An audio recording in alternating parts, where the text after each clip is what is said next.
What is good, everybody? You're rocking with the best NBA betting show. I'm Dexter Henry, host of NBA Picks and Props. We are back, and this, unfortunately, will be our final show of the season. Only 3 games left, possibly in the NBA Finals, at least 2. So we're now at a best of 3 series. We will be getting into all of that tonight, how you're going to bet Game 5, maybe looking at some last-minute future bets, anything you want to talk about and you want to do in the world of the NBA. A lot still to figure out in terms of betting before this season is over. All right, got my guys rocking me. We got a DMP from Murph, not with us tonight, but we got my guy, Bryan Fonseca, out here in these streets promoting his new book, Hidalgo Heights. You saw him this week on the NBA Exchange with me, talking about a lot of stuff. And, he's thinking about the future and how the Miami Heat will look better next season as they will be back rocking the Eastern Conference. Bryan, how you doing, man? They're gonna be good. I'll say that much. I'm a little disappointed that Murph couldn't come to the fucking finale. Like, really, of all the times, No, life to skip out on the episode. Look, man, life happens, man. But look. You and I and Jarod, who we'll get to in a second, and Murph and Greg, who's producing the show, all know what's coming around the corner after that. So it is what it is. We'll all get through this together as a family. Thanks for being so ominous. We appreciate that. Thank you. Next up, my guy, Jarod Hector. He'll be rocking with us tonight. Jarod, a lot of craziness is going on in terms of USA basketball. You and I had conversations about that. It looks like people are dropping like flies. We might not see people who we thought were on the team to be there anymore. Yo, what's going on in the world, Jarod? See, here's the thing, right? Today is Thursday, so it's not Wednesday, so no nuance. I'm going to just fire off hot takes. Why are we even going to the Olympics as a nation? This is disastrous. Delta variant on the rise. Cases are out of control. You going to a known super spreader event. Y'all have any idea what goes on inside Olympic Athlete Village? I do. Okay, let's just say it's not quite suitable for this here program. Okay, and I just what are we doing out here in these streets, man? Like, I just don't understand. Like, why are we getting this money, Jarod? That's all. But here's the thing, except like Team USA, like if you're like a pro bat, you ain't making no money off that. Well, sponsorships. I know what you mean. Now the gymnasts and everybody else, like, all right, or you get it. Okay, cool, but Team USA, what y'all, men's basketball? What y'all doing? You making money off this? You got NBA contracts to protect. And let's also remember, you came off the most crazy season ever. Most of y'all were in deep playoff runs, and it's like, yeah, we coming to play the Olympics. Yeah, actually, the two craziest seasons ever. By the way, correct. The two craziest seasons ever, back to back, condensed. With all the external stuff which will then make this next one the third craziest season, because if you play Olympics and you go into his normal 82, like, you had a week off? Like, this is madness. That's been my point the whole time. Where when I tweeted out, like, is Kevin Durant? I didn't say it like this directly. It was a little more like lyrical, for lack of a better word of saying it. But is Kevin Durant sure, like, he actually wants to do this? And I understand legacy purposes, et cetera, et cetera. And what I hear back is Kevin Durant knows himself and knows what's best for him more than anybody else. I'm like, okay. I don't think you, whoever you are qualified to say that, because you're not an athlete or anybody at the top of their profession in that way. When you're at the top of your profession in that way, you feel like you can do anything. So Kevin Durant is looking at this fresh off Achilles, be like, whatever. And people are like, how long are you going to bring up the Achilles? And it's like, that's part of the rest of his career. Like, that's part of how we're going to look at this. How is he going to recover from that? And last year, while he did look great at times, he didn't play the full season. So, and I think it's fair to say that we should maybe not assume that the athlete always knows what's best for himself. And sometimes, no matter what, even if you're at the top of your profession game or whatever, you need protecting from yourself. That's okay. Yeah. But that also goes into they keep running back to Khloe Kardashian. You already that goes into a whole nother thing. What the hell Khloe Kardashian got to do? That goes into a whole nother thing of people thinking they should just be free to do everything and not have choices. And this is probably why the Delta variants. Well, whatever. You know what I'm saying. Shout to Kendall Jenner, by the way. Book had a good game for. Oh. So, we're gonna give her the credit. I guess it was that Kendall Jenner magic that allowed the whistle not to be blown on that sixth foul. We'll get to that. I mean, first of all, does that even matter? Like, who cares if he didn't foul out? Like, so what? Like, if Phoenix won. Yes, then that would have been, problem. That's why I'm kind of glad Milwaukee won, because I didn't want to hear that shit today. Yeah, I agree. It would have been and I'm with you, but like I know you guys are smart, reasoned gentlemen. You do not think that if Phoenix won the game, that the reason why they won is because the ref didn't foul Booker out. No. Like, okay. But we wouldn't say that. But the shit that Gerard, plays on Twitter. Gerard, you know how it goes. Jarod, you know exactly what shows they would have been having these takes on, and then we would have to come on NBA with nuance and let them know about why there's more nuance to the situation than it coming down to one play. Yo, I feel like people just want to be angry at shit. Like, that's all. Yes. People don't want to enjoy. Yes. They just want to yell and be angry. And I'm like, so why y'all doing this? Go do something else, man. Like, I'm here for fun. I'm not here to be getting into arguments. But that's I'm real. Here for fun. That's real. Like, you go on Twitter, that's mainly what it is. Like, I go on and it's like, damn, I can't even talk about anything no more because it's so exhausting. Like, you're just always going to get somebody who's just trying to fight with you. And I'm like, yo, how miserable are you, motherfucker? I thought you would like that. But no. Younger me, sure. Now I'm like, look, I got enough. Y'all know I got enough shit I'm dealing with right now. All right. Look, I'm not sure. But if he's younger, he means yesterday. Then okay, I guess. All right, let's get into talking about some more basketball and this betting going on. Last night, obviously, we were talking about Game 4. The Suns had a chance to go up 3-1. They were unable to do that. The Bucks came back and pulled out the win after being down 9 in the fourth quarter. Very impressive win for the Milwaukee Bucks. Jarod's boy, Khris Middleton, showed up big time, looking pretty clutch. The Bucks offense was still suspect at times, though. If you were really watching the game, you would have seen that. But they got the job done. Now, we are on to a Game 5. It is a best 2 out of 3 series. Very interesting odds already for Game 5. The line for this game opened up with the Suns -4, so they're favorites here, and the over-under is 218. This drops a little bit after it had been 220 or around so for most of the series. Really interesting here on how you bet. This is obviously a big game. I don't have to tell anybody this. Game 5, 2-2. This could, by any chance, change or swing the series. Who's going to have the lead to try to close this out? So, guys, I got to ask you, in terms of Game 5, how will you bet on this contest? Are you putting your money on the Bucks? Are you putting your money on the Suns? Does this change the way you looked at maybe your earlier pick to who is going to win this series? I'm going to start with you, Jarod. Give me some nuance to this and how you would spend your money. Who you got? Man, I'm good. I picked the Suns months ago at that nice number, and then I hedged a couple weeks ago with the Bucks winning in 6, right? So either way, your boy is straight. Y'all should have stayed with me if you wanted to make some money. Now, in terms of Game 5 itself, I'm not the lines and the over under. I'm staying away from that. It's all player props from here on out, man. Over under point totals, point rebounds. This is where the activity and the action is. Like these games, look, these teams are as evenly matched as you can be, and the injuries we are seeing have caused them to be even more so. And the Bucks, the propensity to do bizarre things when they, for unexplicable reasons, you never know what Bucks team you're going to get. And the thing about the playoffs is, a 7-game series at most, right? That is a small sample size. Yo, you could have 4 bad shooting nights out of 7. It's possible, right? That's how this stuff goes, man. And the Bucks really have been shooting poorly for quite some time, right? And it just may be, hey, they're just going to shoot poorly. But, where they're obviously beating up the Suns are on the offensive boards. They're really hammering them there and using their size.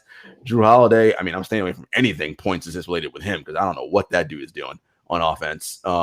So yeah, I'm sticking with player props. I'm looking at Chris Paul. Whatever the turnover line number is, I'm going under that. I cannot imagine a point guard has another game with multiple turnovers, as he had the past couple. I'm looking at Middleton points, rebounds combo. Giannis always in play with that.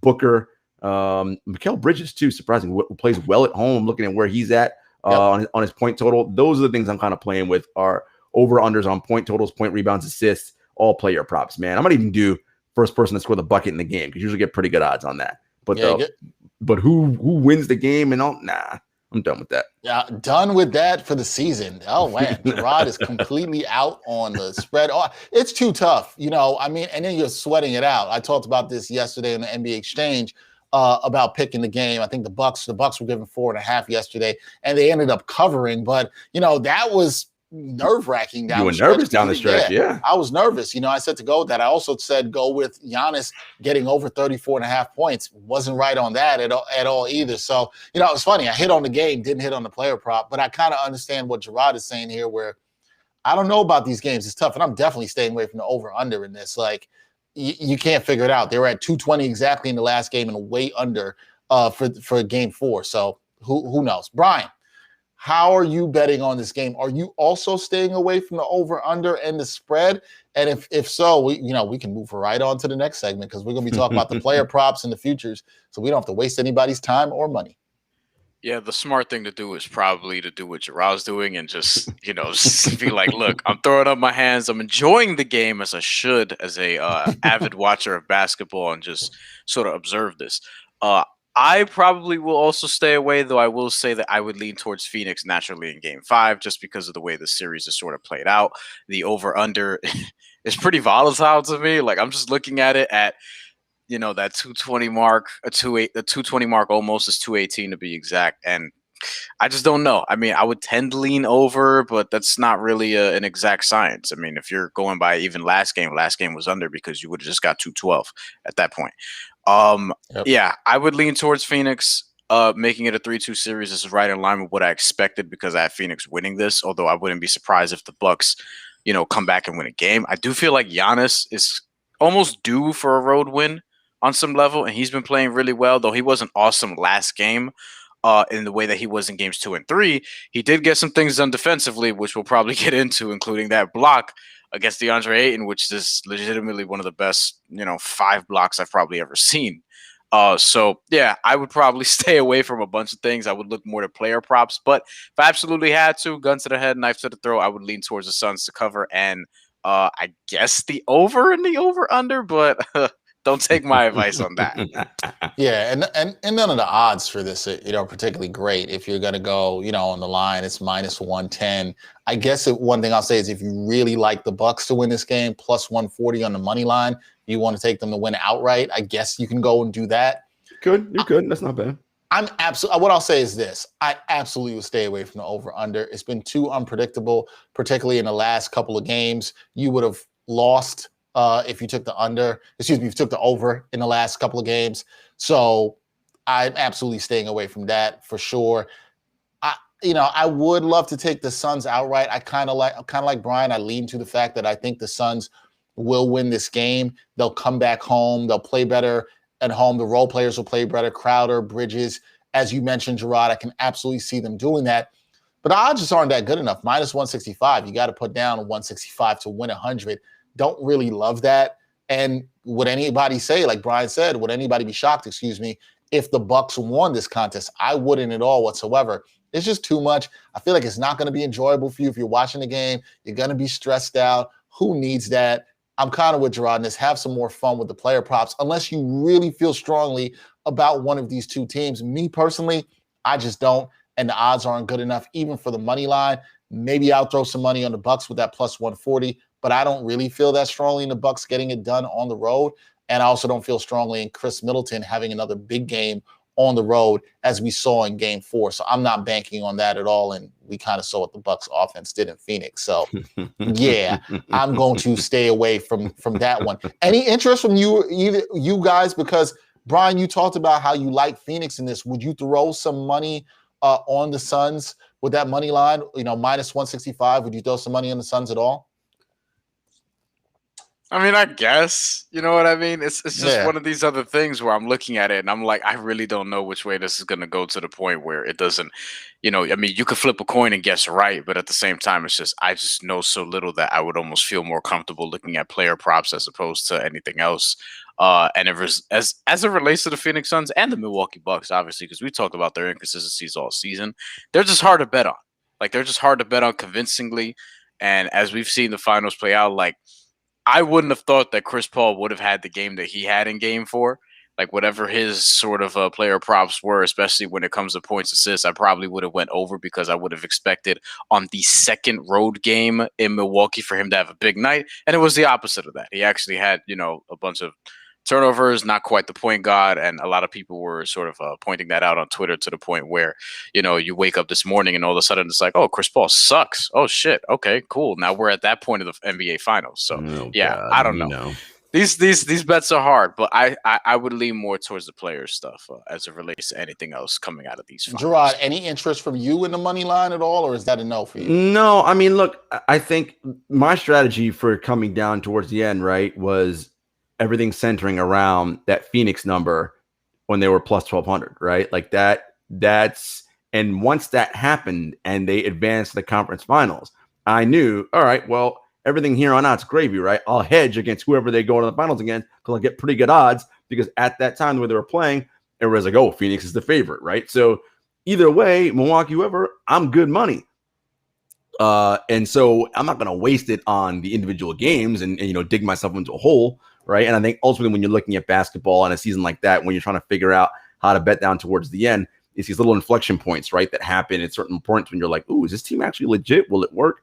And yeah, injuries and all these things happen, but like it works itself out. So for me, putting on $160 to win 100, like that's throwing away money. Like, you know what I mean? Like I'm good on that. I will say though, and it probably will come out at the end of the series, win or lose.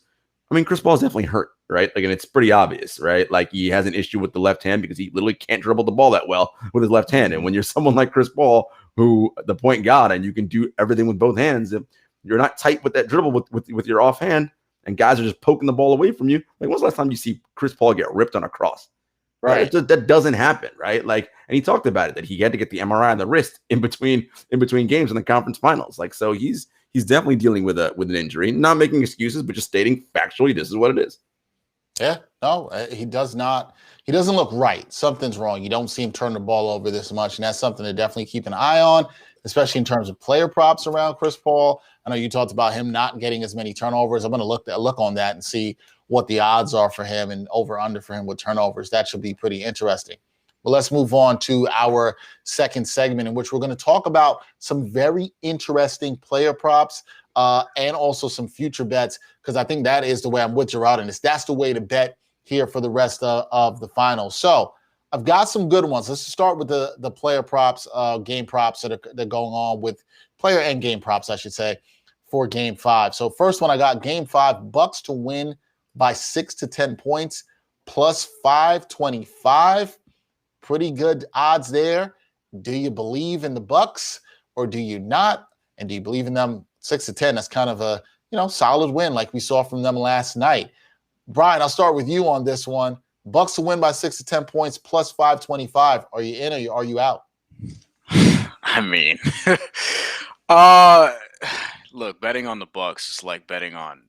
Actually, I shouldn't say that. Never mind. The Milwaukee Bucks plus 525 to win on the road. I mean, this is something you'll take a shot at, but I don't necessarily believe that this is going to happen in that way. I kind of think that they're going to lose this one, win in Game 6, and then have to win Game 7 on the road against Chris Paul, against Phoenix, and it's going to shape up more to be that way. I think this is worth a shot, though. I think this is definitely worth a shot, because if they're going to come out aggressively as they did in Game 3, in Game 5, then yeah, sure, I would see that. I mean, I wasn't too confident based on how they started yesterday, and some things broke their way. Like, who knows if Devin Booker doesn't have foul trouble, which we'll probably get into in a second, then yeah, maybe they lose that game, and all of a sudden we're talking about can Phoenix close this out. And they were able to take advantage of it, albeit it took a while because when Devin Booker went off the floor, they were still struggling offensively. And Jrue Holiday shot 4 for 20, which is like 20%. So yeah, I think this is worth a shot, though I'm not necessarily convinced it's going to happen. But that plus 525, I mean, why not at this point? Somebody got to win a road game.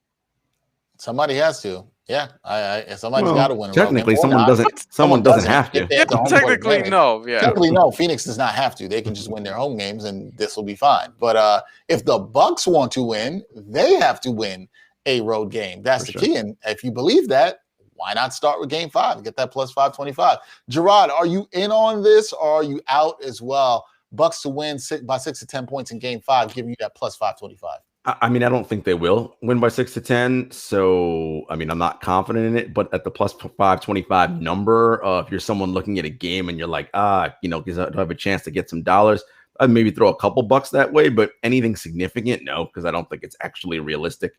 Sure, anything's possible, right? But do I think it's likely is probably a better way to say it. And I don't think it's likely. So I wouldn't. But if you want to throw a couple bucks, knock yourself out. Yeah, I wouldn't kill somebody for throwing some money on this at all whatsoever. Why not? It's plus 525. But it's one of these where I don't believe that it's likely. It's kind of close to a sucker bet, right? Like it's just this close. It's tantalizing enough with the 525. Mm-hmm. It really comes down to how you believe in it. Now, look, if you're a super diehard Bucks fan, you bleed green, you fear the deer, all that stuff, and you're saying to yourself, look, I believe in this team. I think they're going to get a road win in game 5, although I would question you why you believe that when you haven't seen that. But you can have that belief. You want to look smart in front of your friends that you put some money down on this and want some money. I got it.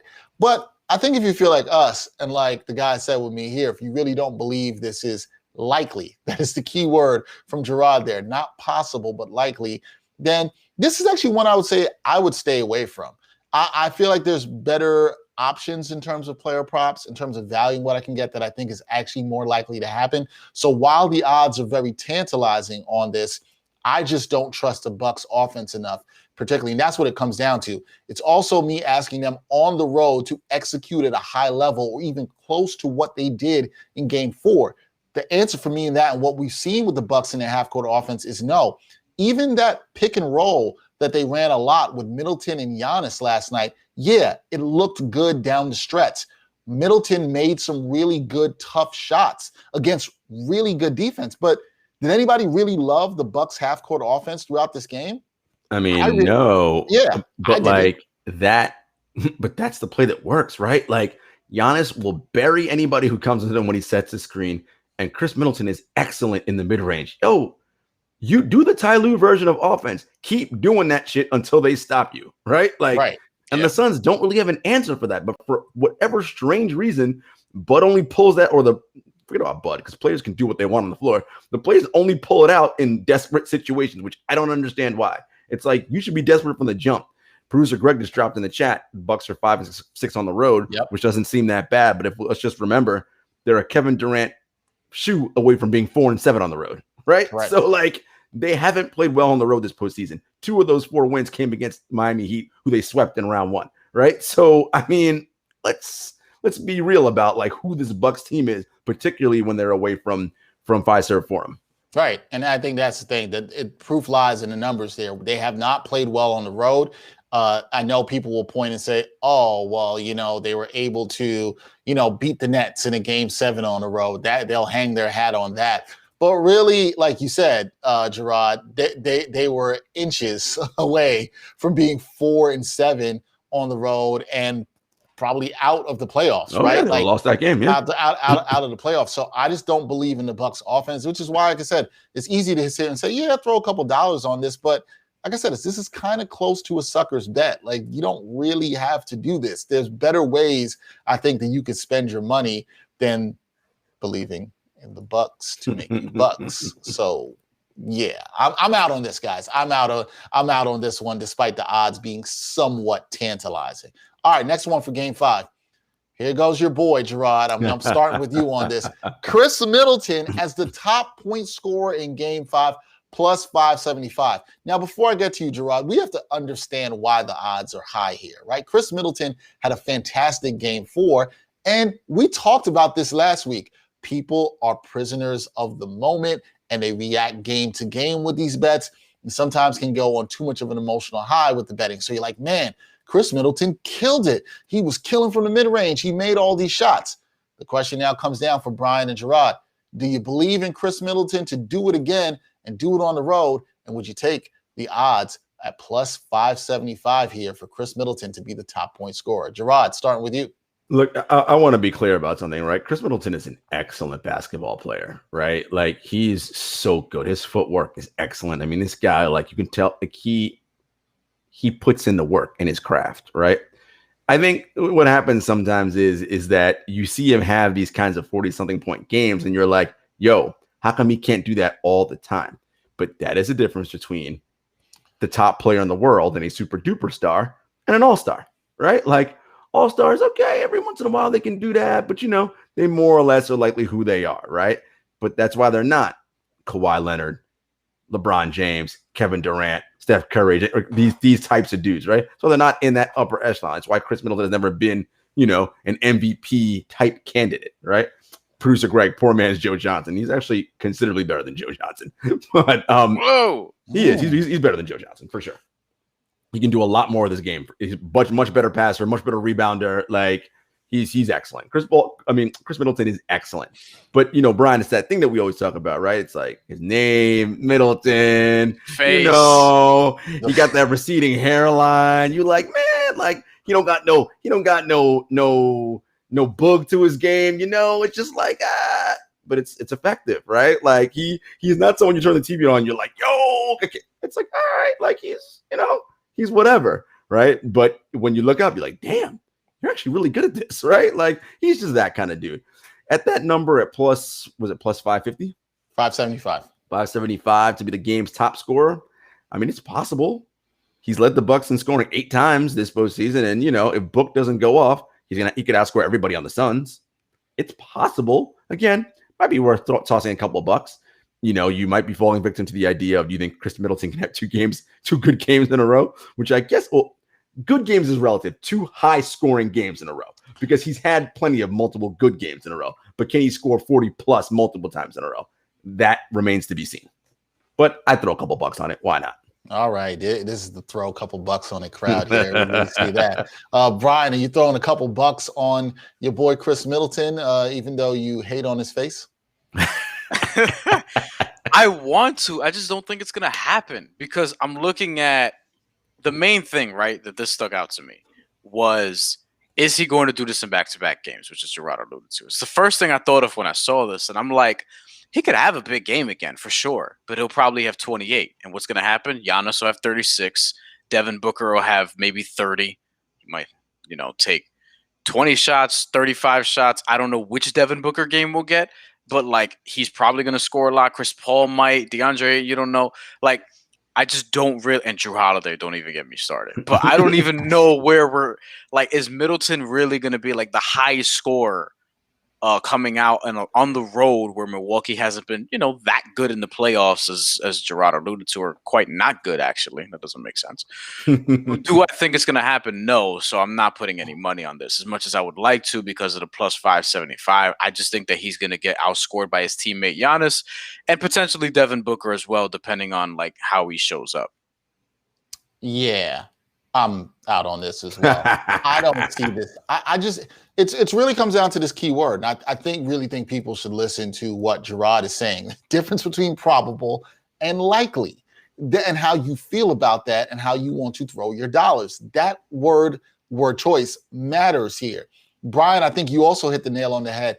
It's not only that I don't have the confidence necessarily in Khris Middleton doing this back-to-back. It's also on the road. If this was another game in Milwaukee, I might be more inclined, but then the odds probably would be lower, I think, as we know here. But because this is going on the road, because of what we talked about on the previous prop, that the team is 5-6 on the road in the playoffs and easily could have been 4-7, I'm just not buying it. All these players have looked much more comfortable at home.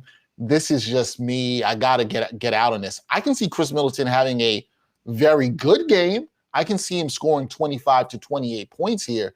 But is that going to lead everybody in scoring? Nah, because I think Booker is more likely to have as good a game, or in the mid to high 30s like he did on the road in game 4. I think it will be more likely to see that happen than it would be to see Middleton lead the team in scoring once again. So, nah, man, I'm out on this. Now it just sounds like we're all Bucks haters. That's what exactly it sounds like. We do not love the Bucks. All right, this next prop is one where we combine some things, which is always interesting.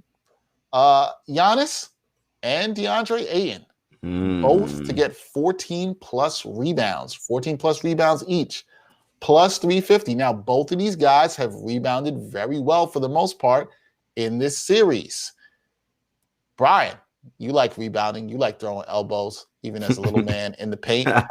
Do you see either of these guys getting 14 plus rebounds and he at that plus 350? Is this one you might say, because you guys have been saying this all along, one we'll throw some dollars at? I was a decent rebounding guard back in the day, actually. Now of course you were. Of course you were. Especially my sophomore year, because we were fucking short. Somebody had to do it. Yeah, 14 is a lot, and it's only plus 350, which I don't love.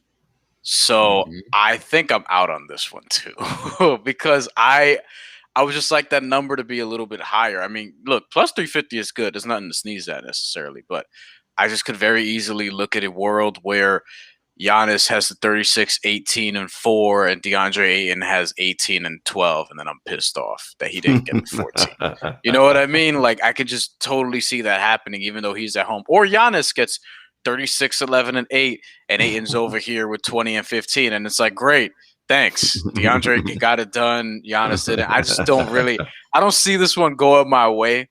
I would like it if this was like plus 500 at least. Maybe you'll talk me into it, because I do like this potentially happening more than the other two things we talked about. But still, the number's not that high. If I did take a shot at it, it would be a very minimal amount of money, and we do know that that's important to me nowadays. So yeah, I'm going to stay away from this one like a coward. All right, staying away like a coward and not telling people to throw at least a couple dollars down. Jarod, what about you? Does this intrigue you at all? I mean, it's 3.5 to 1, right? Like that's decent for what we're getting now. Like we have to remember, like we don't have a whole bunch of options to choose from. It's only 2 teams playing, right? So basically, DeAndre and Giannis have to rebound at their average in the finals, which is 14. Yep. I mean, who else is rebounding for Phoenix? Right? It's got to be him. So I feel pretty good about that. And Giannis just be getting stuff sometimes just off the strength, right? Like so at plus 350, yeah, I'm gonna go with this. I'm not putting up the Phoenix Suns at plus 1200 and Milwaukee Bucks hedge at plus 650 kind of money, but I'm putting up money on this for sure. Yeah, see, I'm going to actually rock on this one. This is the one I'd go in on because they're both right at their average. This is right at their average, 14. Could we see either of them get 15? Sure, Bryan, you're right. You could see a bad beat in this, and you can see the numbers that you kind of alluded to before. But they're both right at the average. They both have been getting a high amount of rebounds, 14 per game for each guy. They've been grabbing rebounds late. Both will play late if there's a close game. You got to like that as well, too. So this is one where I say this is actually more probable than the first two things we talked about in terms of game prop bets. I think this is actually way more likely than the other one. So why not throw a couple dollars down on this one? The odds are 350. Would you like them to be higher? Sure, but I think they can't be because they're both right at that 14 a game for their average. I don't think it's unlikely that both of them can do this in game 5. This is going to be a very intense game. It wouldn't shock me if the shooting percentages in this game are not as high, which will create more opportunities for rebounds on the offensive and defensive end. So I kind of like this, especially if the game can stay close, then I feel better about that, especially if it's close late in the fourth quarter, things get tighter, guys are missing more shots, opportunities for Ayton and Giannis to both get rebounds late down the stretch. I like this one, plus 350. Why not throw a few dollars down on it? See, look at that. I said it. I actually went and told the people, why not throw a few dollars on this? Nothing wrong with that. All right, looking at some future stuff, guys, before we wrap up this segment. Let's go back to the NBA Finals MVP conversation because the odds around this are very interesting, and they've really shifted from after game 2, where Chris Paul was the odds-on favorite. He still is the favorite in this category, but not necessarily the same odds that we're getting before. And now, because it's so up in the air as to who can be Finals MVP, there's some decent odds for a couple of players. Giannis is at plus 130. Chris Paul, plus 190. Devin Booker at plus 250. And sorry, my bad. Giannis is now the odds-on favorite if we look at it there. So he is sort of overtaken with his play in the last couple of games. The question here is, out of all those odds, some pretty good odds, and the odds now on Booker starting to come down. You might have wanted to jump on him earlier if you could.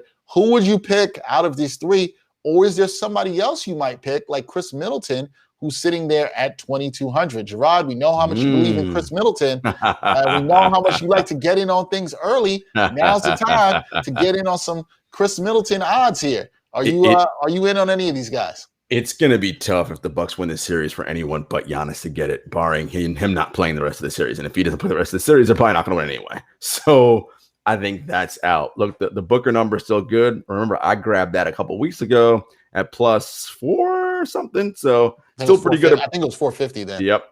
Still pretty good at +250 right now. And especially with, Chris's struggles last few games, Book puts up another 40-point game and they win the series. Going to look real nice. So yeah, man, Book, that's the one. So get pretty good odds, 2.5 to 1 at +250. I'd go with that. All right, 2.5 to 1 on Devin Booker. Bryan, what about you? Who are you taking out of this crew, or is there somebody else you might want to put your money on for Finals MVP? I mean, at this point, it could only be one of these three dudes, unless somebody else, particularly Khris Middleton, does something insane in Game 5. I thought you. My bad. I thought you were going to say Bobby Portis. No. His odds aren't even listed in some places. For good reason. He might be +10,000. He's not a Finals MVP. He's just a good fucking player. All right, that's what he is. He's a good basketball player. He's a violent player. Is what he is. I just would like to hold up for 1 second. I'm sorry to cut you off. I actually did find Bobby Portis odds for Finals MVP. Would you care to know what they are? It's got to be +10,000. No, it is +100,000. Yeah. Wow. I mean, look, I would love to put money on that, but that would be stupid because that's not going to happen. Of course, yeah, it's a sucker bet because if you put $10 on it, you can get $1 million back. Guess what? It's not happening because he's not winning Finals MVP. I am one of the leaders of the Bobby Portis whatever club. You are the president of the Bobby Portis club. Yeah. No, the president of the Bobby Portis club. You're not only a client, you're also the president. Yeah. The president probably is actually in Milwaukee. It's not just me, Greg. Do you watch the NBA Finals where the forum is chanting Bobby over and over? Let him shoot 0-10. They're gonna stop that Bobby chant real quick. Word. And they don't love him like that. But he won't shoot 0 for 10. He's better than that. Hopefully I didn't jinx him. I don't want to give the people in Milwaukee that much credit. I think they have been influenced by Bryan Fonseca. They have seen, they've heard the words of him preaching from the church of Bobby Portis. And now you have your congregation out there in Milwaukee and they're screaming, Bobby. Got a whole bunch of them taking sucker bets right now for +100,000. My church does things the right way. That's all I'm going to say. So basically, if I'm looking at this, obviously Devin Booker has the best odds here. But I think that if Phoenix wins, it would most likely be Chris Paul, but we saw how that sort of turned last game. Like, Chris Paul was not really himself, and Devin Booker had a great game. He had, like, what I thought was his first great game in the NBA Finals so far. I think Chris Paul's going to rebound, though, and he'll be the favorite and potentially when Phoenix wins. But I think Giannis is the obvious, like, there's nobody overtaking him. Like, there's some discussion in Phoenix as to who would actually be the Finals MVP between Chris Paul and Devin Booker. With Milwaukee, it's going to be Giannis, and it almost has to. I mean, it has to be if they were to, like, actually get this done. So I think that you're only looking at one of these three dudes. I don't think DeAndre Ayton quite has a shot at this. I don't think Bobby Portis has a shot at it either. And Drew Holiday, I mean, no. Come on, stop playing. We don't even. Anybody?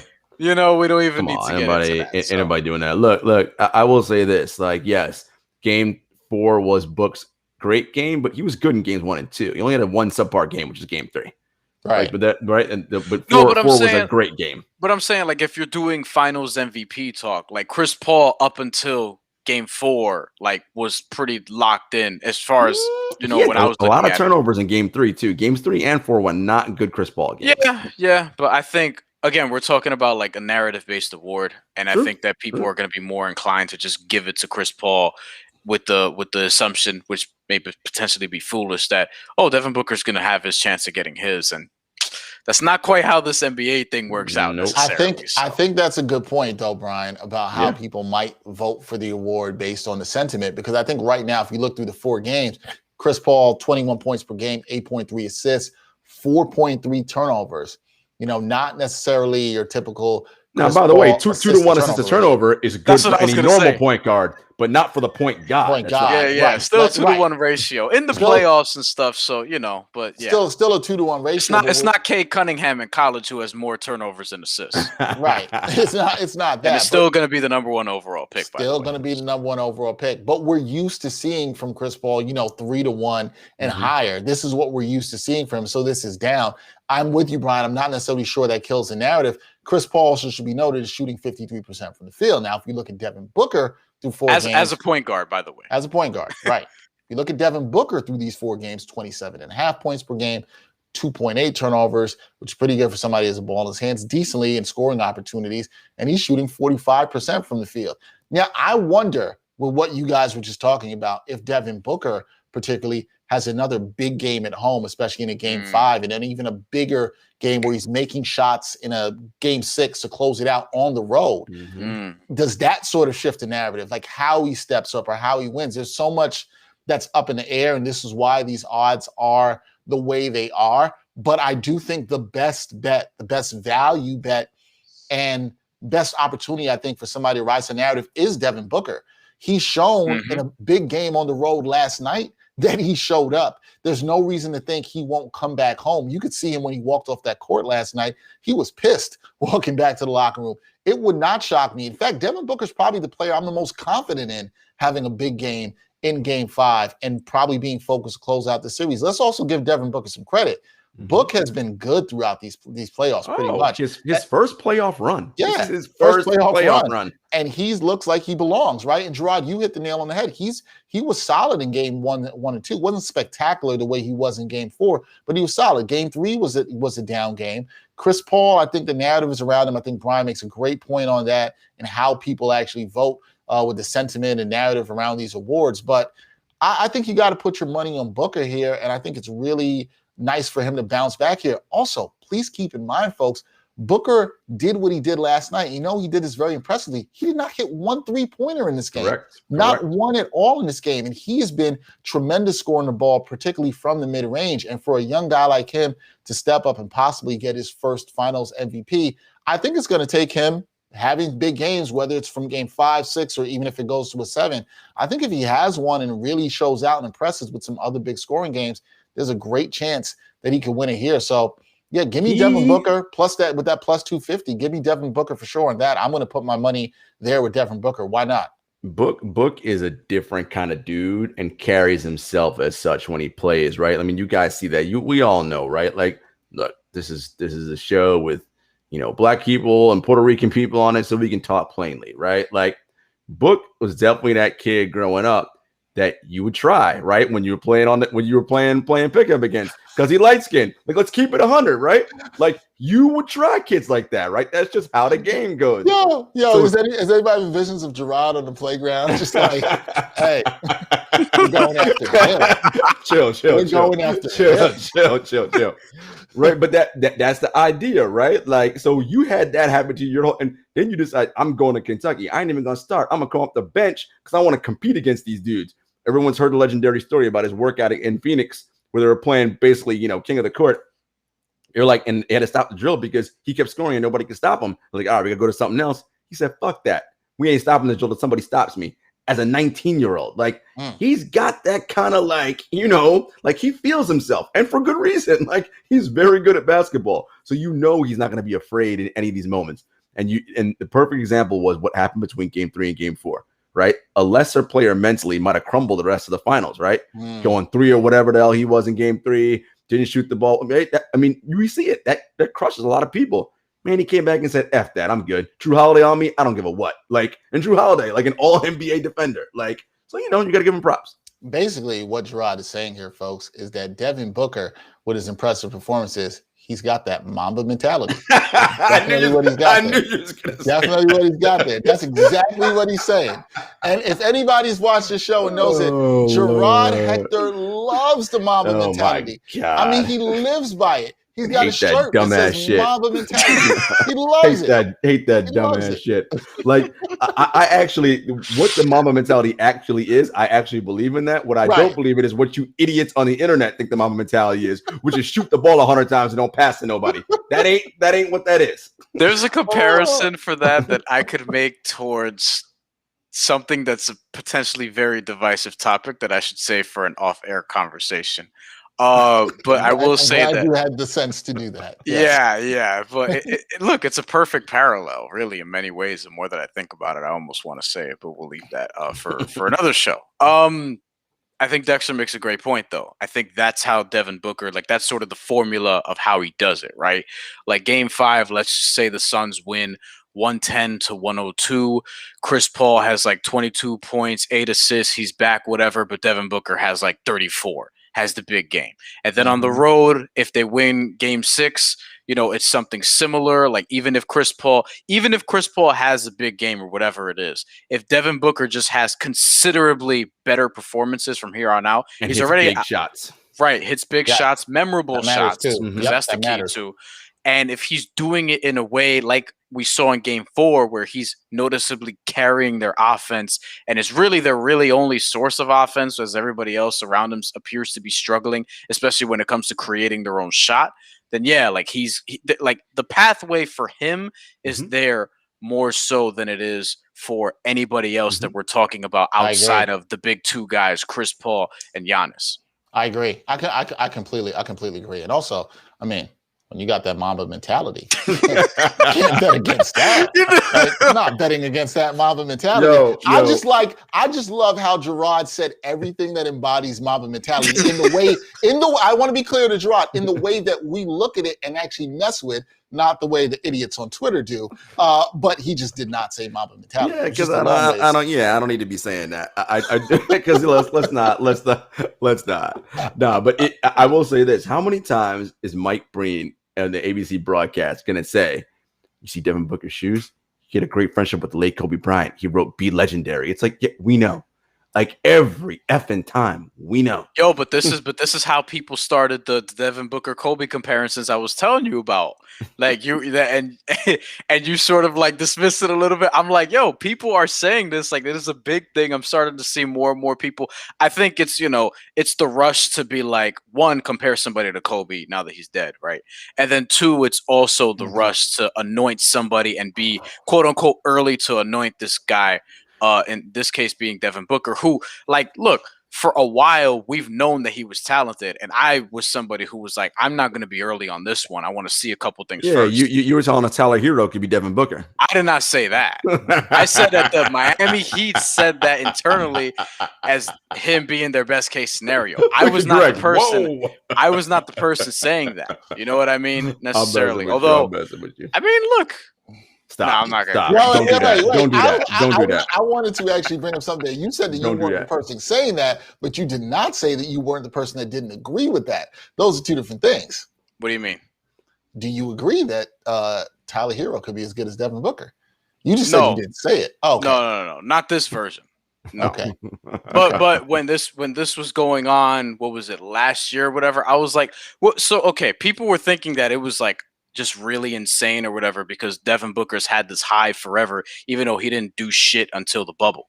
And he's been in the NBA for a long time. Whoa. Devin Booker scored 70 points in a game before the bubble.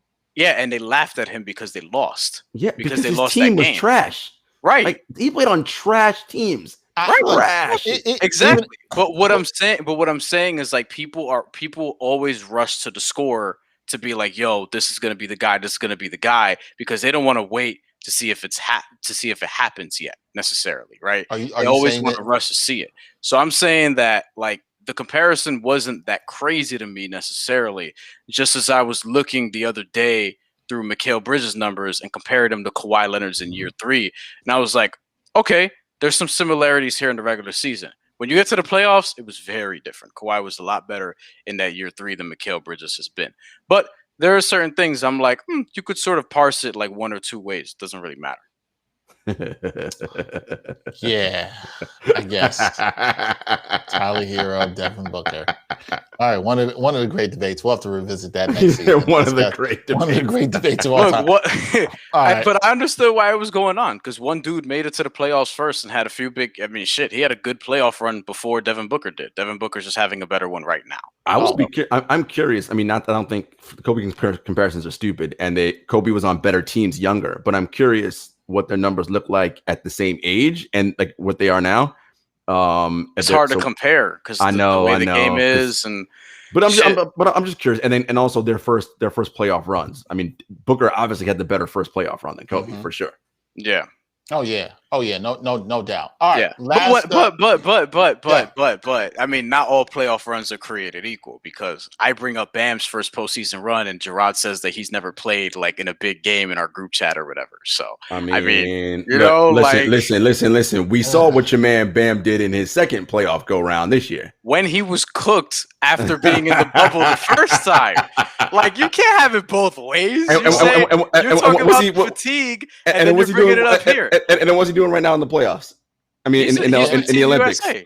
Yeah, he's with Team USA. How's he doing? He hitting jumpers? Shit, he's their best center right now. He got 13-5-5 against Argentina. And that ain't saying much. 13-5-5 against who's Argentina. on that team? Draymond Green, Kevin Love. Oh God. Yeah. Okay. He better be the best center. If we're keeping it real about like the whole Team USA shit, their best two passers and most unselfish players are their centers, Bam and Draymond Green, on that team. That's a fair point, and I can't believe our producer Greg had to make it a graphic called Bam Adebayo talk, which would only excite Bryan. Can't believe that. 18-10 during his first playoff run. Here we go. I think Bam is good. I'd just like to slow you down on the whole like Bam Garnett thing. Like, Kevin Garnett. We're a jumper away, baby. Yeah. Guess what? A lot of people are jumper away from a lot of things. They don't ever get it. Giannis is a jumper away from being LeBron. Yeah, right. Okay. He ain't that. Shit. I mean, LeBron took a minute to get that jumper. Yeah, Look, but a lot of people have been a after the jumper season, away. we have a couple things to do in our to-do list. One, you already know. Two, we're ranking NBA players. I'm serious about this. Me, you, all four of us. Shit, we could add in Greg and make it 5. It's gonna be a 15-hour show. We're gonna be here all night. And all the way Bryan's gonna rank is gonna be from the all Bryan team. Yeah, you know, Bobby Portis. No, we have to do who we think are the best players going into next season. That's basically all it is. Before we move on to this last one, this reminds me of a debate I had in college with my roommates. That's it. Where back then we had to write these things on a napkin. And I remember at the time, this is in 2002 or 3, people were trying to tell me Dirk wasn't top 20. And Wildin'. Yeah, at that time he was. It was crazy that they were saying that he wasn't. Yeah, but you know why. Yeah, I know why. Same reason they go after Devin Booker, right? Yeah, I'm telling you, people, listen. There's biases exist on both sides of spectrums, right? People have inherent biases. I agree with that. And Jarod knows. I'm glad Jarod's the one pointing this out. But it's true. Here. People got biases. Like, Jarod knows because he was the one doing this in the place. Stop. No, see, why you don't be Don't be putting that out there. I was not doing that. Do not be putting that out there. No, man. I don't know what elementary school Jarod went to. Chill. The light-skinned kids in that school. Chill. Don't do that. They were like, "Oh no, I see Jarod." Jarod, I do think you should get that 2K cover as a poster. The one that's going to be of Dirk, Kareem, and Kevin Durant all on the cover for this year. I mean, those are 3 of my favorite players of all time. For sure. No, I'm serious. I'm saying, like, you should get that. You should just get that poster. Bro, Bryan, what am I, a 16-year-old boy? I'm not putting that on poster. What am I putting posters up? Like, what's a cool poster? I don't know about you, Dex. I'm getting the Candace Parker cover. I'm letting y'all know right now. Notice how you said cover. You're not getting a poster, right? No. So why you gotta get a poster? I gotta get a poster because those are 3 of his favorite. I'm looking out for somebody here. All right. I used to be a poster guy back in the day. I had a Chad Johnson one. You know what I'm saying? I personally think the cover would have been better for Jarod's purposes had they threw Larry Bird on the cover. But that's another story. Y'all wildin'. Moving right along to the last feature bet because we've gone too long on this. Bucks to win Game 5 and the Suns to win the series plus 900 in that super tantalizing / sucker bet situation. Although I feel like this is kind of interesting, as this is another bet. We talked about this last week, where you have these ones where depending on who you bet to win this series, this might be a way for you, especially in a swing game, to sort of hedge that bet. So this can be very interesting. If you pick the Bucks to win the series, you still think they're going to go up 3-2 and then blow it. There you go. It's pretty good. You still end up winning plus 900. Pretty good odds. Jarod, I know you. I think everybody here picked the Suns to win the series, right? Yes, Jarod, sir. Yes, sir. You picked the Suns to win the series and told people to put money down on it a long time ago. This actually could fit greatly for you to win some more money, depending on how much you put down. Would you put some money on this where you see the Bucks winning game 5 and then blowing a 3-2 lead and the Suns still come out on top? Me personally, no, because I've already hedged with my Bucks bet, right? So I would not. And I do think if the Bucks do win game 5, they're going to close it out at home in game 6. That's how I think it'll end up going. If they find a way to get this, because it'll be much easier for them to win game 5 in Phoenix than it will to win game 7. So if they find a way to win game 5, I think they go home and they do what they do. Maybe that's the Middleton superstar game. Maybe Drew Holiday all of a sudden finds his shot, hits. Weird shit happens in closeout games, right? So I could see that. So me personally, I would, if you think that this is something that could happen, go. But me, no. The Bucks win game 5. They're going to win in 6. Wow, that would mean the Bucks winning 4 straight. So that would be rather interesting. Bryan, any belief that A, this could happen, and B, that you would put some money down on this with this at plus 900? Jarod's not here for the plus 900. Are you here for it? Fundamentally, I agree with Jarod.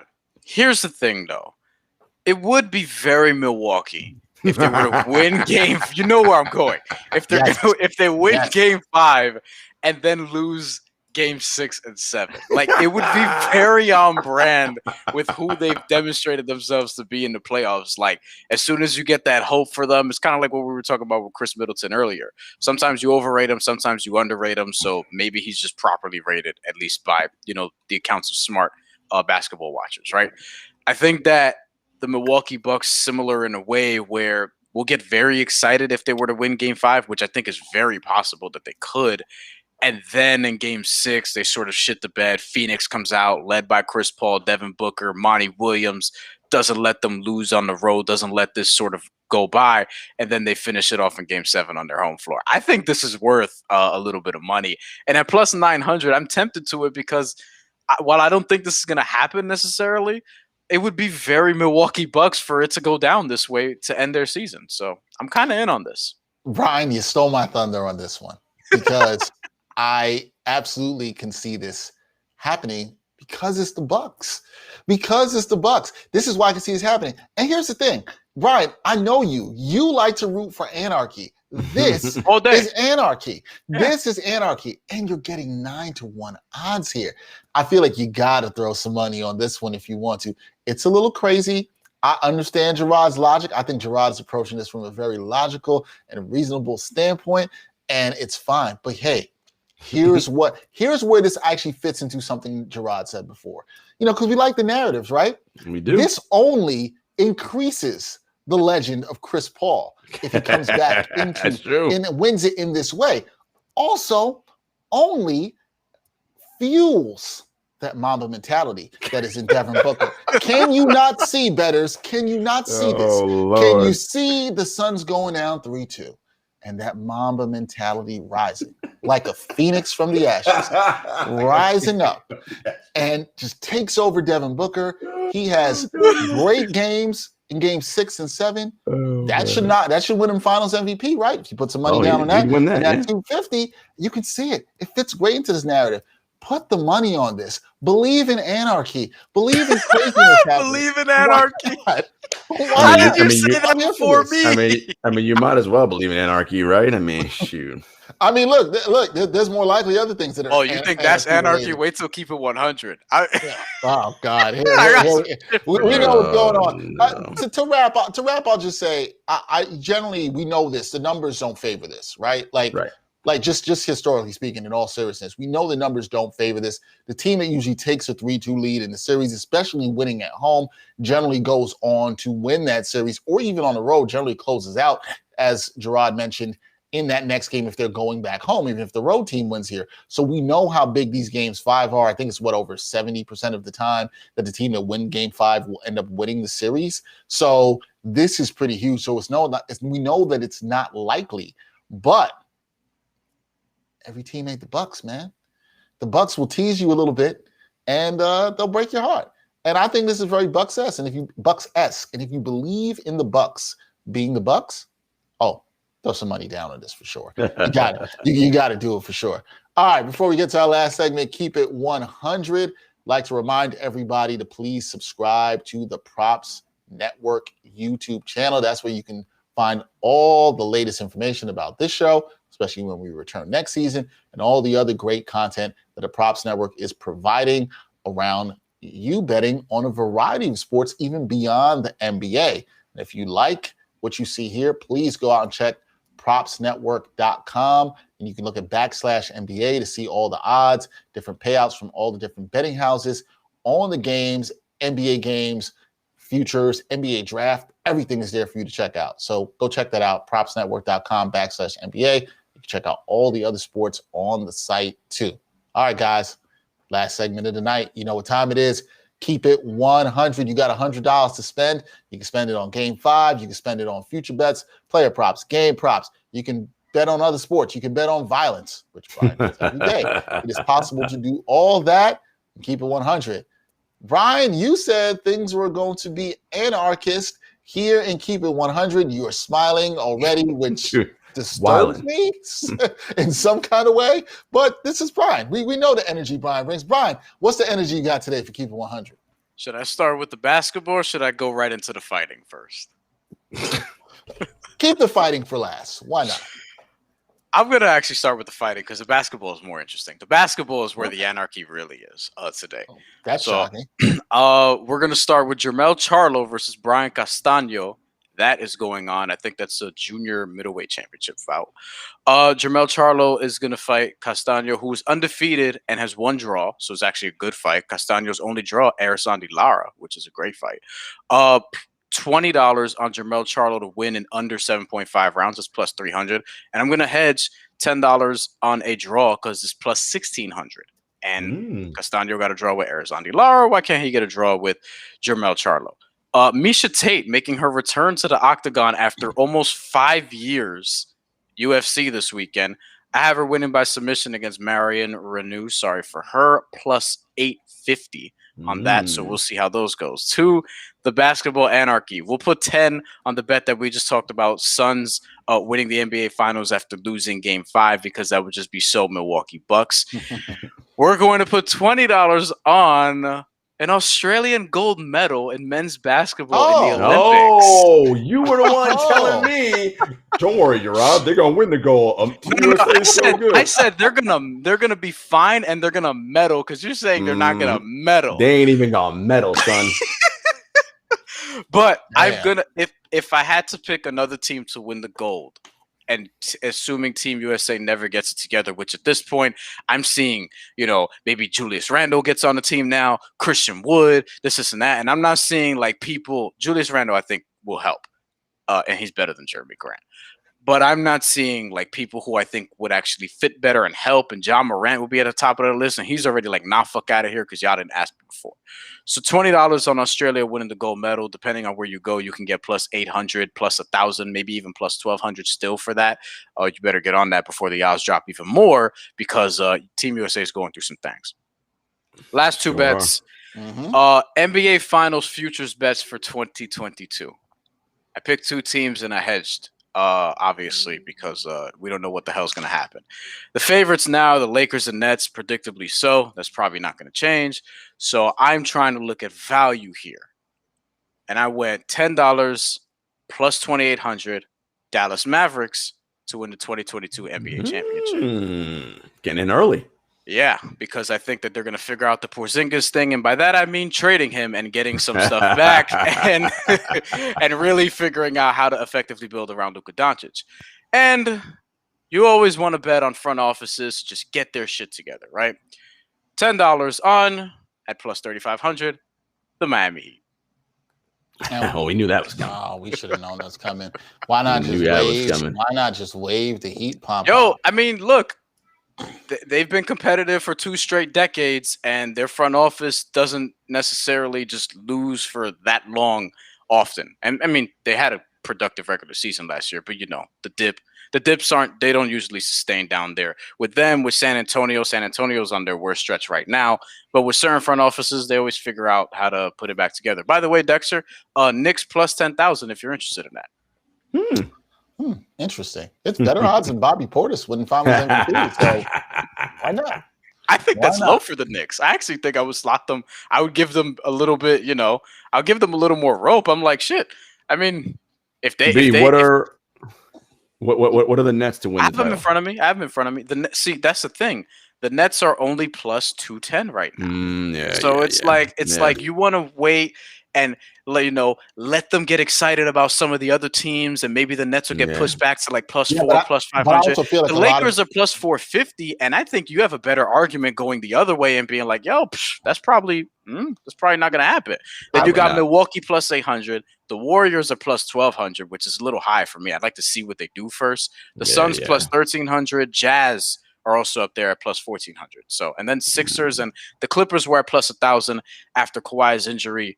That we learned about plus 2,000, which is actually tied with the Nuggets. So, yeah. And Nuggets are a team I'd be interested in taking some odds on, depending on how maybe get on it early and see what they do when Murray comes back. But that's the other team I was thinking of. But then I went Dallas because I'm like, yo, I mean, Luka could we thought he was going to be not we. But a lot of people thought he was going to be the MVP this year. I think legitimately next year in year 4, it's like you could actually see that. So he could be that. It should be interesting. Oh, interesting. Back-to-back MVPs that look similar. Okay. Jarod, we haven't seen that in the league in a long time. Jarod, how are you keeping Steve Nash. Yeah, but it was the same person, right? So that's a little different. Wasn't Dirk right after? I want to say Dirk was right after. No, there's a couple years. That was a couple years later. That was 4 years. Hold on. Go ahead. Go ahead. You do the research. That's fine. Yes. What's Jarod, up? how are you spending your $100 tonight? I'm going heavy on Mikal Bridges. He's plus 1,400 to score the first field goal of the game. Why not? I can see a little penetration, a little corner 3 kick out. I like it. Okay. And I'm going to double down and say, well, he's plus 600 for the Suns, so why not? Why not get my plus 2,000 on there? And then you get odds for the exact way in which he scores. So if it is in fact a 3, which I predicted, plus 3,500, I am going heavy on Mikal Bridges, and I'm going another 25 on that. So that's $75 all tied in on Mikal Bridges. Again, folks, I can do that because your boy's already in the money. I already told y'all about this. I'm already in the money. If you follow me, you can make bets like this. And then I'm going to go 25 on the bet we talked about, which was Giannis and DeAndre Ayton getting 14 plus rebounds. Not bad at all. All in on Bridges. Interesting. I mean, it could be worse, right? You could be doing something crazy like going all in on Bobby Portis. That's wild. I have, by the way, speaking of Bobby Portis, I have a MVP facts when you're ready to go next after you're done. Okay, all right, sounds good. All right, for me, I'm going 25 on that bet with Jarod, Giannis, and DeAndre Ayton, 14 plus rebounds each for Game 5 at that plus 350. I like that for sure. I also am going to put 25 down on Devin Booker to win Finals MVP at that plus 250. Then I am going to go. I was thinking about that Khris Middleton top point scorer, but I don't believe in that in the Bucks. But I got to bet on the anarchy, right?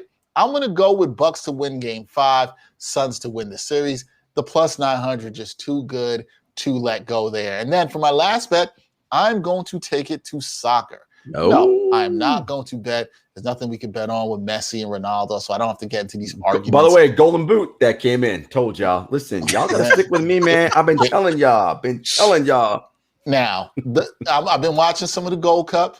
Team, the country I rep, Grenada, in the Gold Cup. The odds for Grenada are the same as Bobby Portis winning Finals MVP. Therefore, I am not putting my money on my home country, even though the payout would make me feel really good.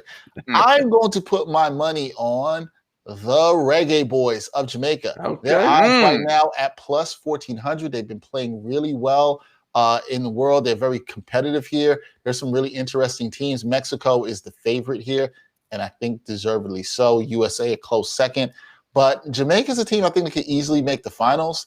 Wouldn't shock me if they upset either Mexico or U.S. They're playing with a lot of confidence right now. I like it. So give me $25 on Jamaica plus 1,400 to win the Gold Cup. Why not? I mean, I feel like this bet could be as good as Jarod getting in early on Phoenix. Is that same kind of bet? So there we go. Bryan, what you got for us before we get out of here? I was correct. So Steve Nash won the 2 MVPs 04, 05, and 05, 06, and then Dirk was 06, 07. And then was Kobe. That was the second time we had two different white MVPs winning back to back. The first time was Bob Pettit and Bob Cousy, and that happened in 1956 and 1957. So, and then Bill Russell said, "Get the fuck out of here! I'm here now."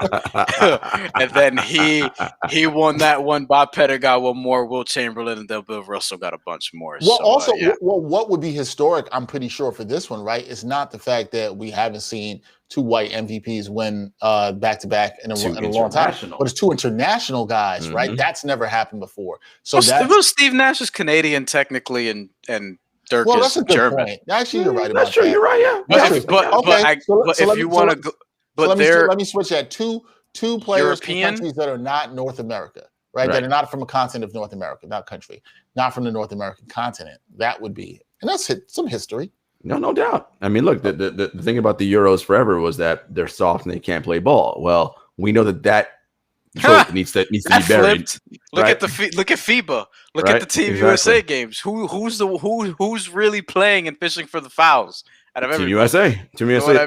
Every time they get hit, they're looking around like, "Yo, where's the whistle?" Refs like, "We don't call that here."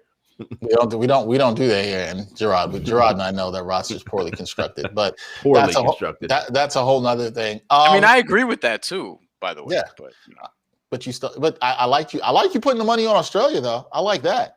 Oh, look, I like.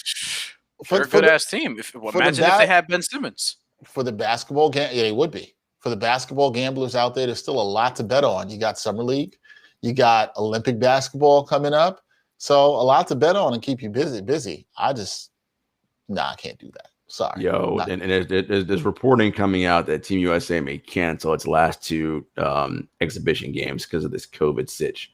Better get in on that Australia bet.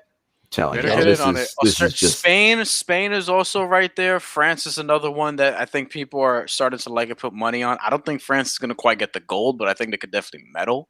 So it's disastrous. It's just it's going to be interesting. All right. Well, this, as we told you at the top, this is the final episode of NBA Picks and Props. We've been rocking with you the entire season from December till now. We appreciate everybody who's tuned in, watched, commented. Shout out to everybody. We had our man Eric Cheng who's rocking with us most of the weeks. Different people coming in, listen to what we had to say about different bets. We hope this has helped you. We hope this has entertained you in some way. We look forward to be entertained. Yeah, it got to be entertained. We look forward to coming back and doing this next season. We will not be here next week. I had a great time doing this with my guys. I was approached to do this. We want to just huge thank you to the Props Network, my man Sam Coulter, representing the great University of Pittsburgh, my man Jamoke Davis, who's also done great stuff. Sam was behind the scenes producing the show for us early on. Also, big shout out to our current producer, Gregory Alcala, who's done a tremendous job with the show since taking over. And he's just continues to rock and do well with that. And I gotta thank my co-hosts here, Jarod Hector, Bryan Fonseca, Mr. Fighting, and Jamal Murphy, who's not with us today because he had some family stuff going on. But I had a great time, guys, man. It was fun doing this. Yes, sir. It was, I think it's important, I want to say, for us to be in this space of sports betting. Unfortunately, when we look around the landscape, we do not see a lot of people who look like us in terms of sports betting, and that has to change. And we hope that we are the start and beginning of that change, doing this independently and pushing our voices and showing that there are people like us. Because, hey, black and brown people bet too. That's right. We know what's up. Not that crazy to think about that. So I want to thank y'all for definitely rocking with me. I know you guys had fun, and you guys have any final remarks for the people? Let it be heard.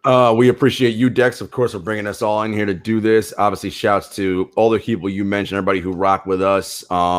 This is dope, man. It's always a good time to spend time with my brothers, you, Bryan, Jamal. Like, yo, man, we just out here, just guys who love hoop, and we got some other thoughts about the larger world that we live in, because it's all connected, as I say. So we appreciate y'all rocking with us. Yep. I will only add, first I will second and third those remarks, and I will only add that we have some big things planned for after this. So we won't be far, and it won't be too far off. So around the fall time, perhaps, you'll be hearing from us again in a different way. if you enjoyed seeing us here on this platform, I also think it would be remiss if I didn't mention, please check out everybody else. We also have many other things that we do. Jarod is part of True Hoop, where he does great work with Henry Abbott and the guys over there. Jarod also has a 7 Footers podcast with John Lemoncelli. Great work there. Jarod, you can also see on my NBA show, the NBA Exchange, every Wednesday. Bryan, you can see with myself, A Hard to Sell podcast every week. Those 2 last shows I mentioned on the Backpack Broadcasting YouTube channel. You can check that out there. Obviously, Murph, who's not here, he does the Bros Pod and the Up Next Pod. You can catch out some of his writing on the Undefeated. Bryan and Jarod also write at other outlets too, so you can actually check out their work. And Bryan has a book out, Doggle Heights. Get that on Amazon right now, so you can check this. Now, we say all that to say that what Bryan alluded to, something we hope to have for people down the road. The 4 of us will be back together again, doing something else in a different way. And we are always on each other's shows, doing other stuff. No doubt. If you enjoyed rocking with us, follow us on that other stuff. Support us on this. We'll be back doing this again, hopefully next season, with a lot of fun. And there'll be a lot to talk about in terms of odds and stuff following what we expect to be a very crazy offseason.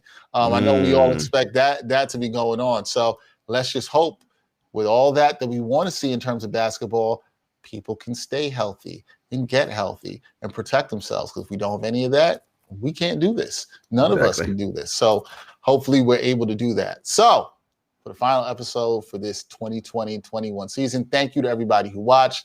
Again, thank you to the Props Network, everybody behind it. Be well, be safe. Hope to see y'all next season. Until next time, y'all. Peace.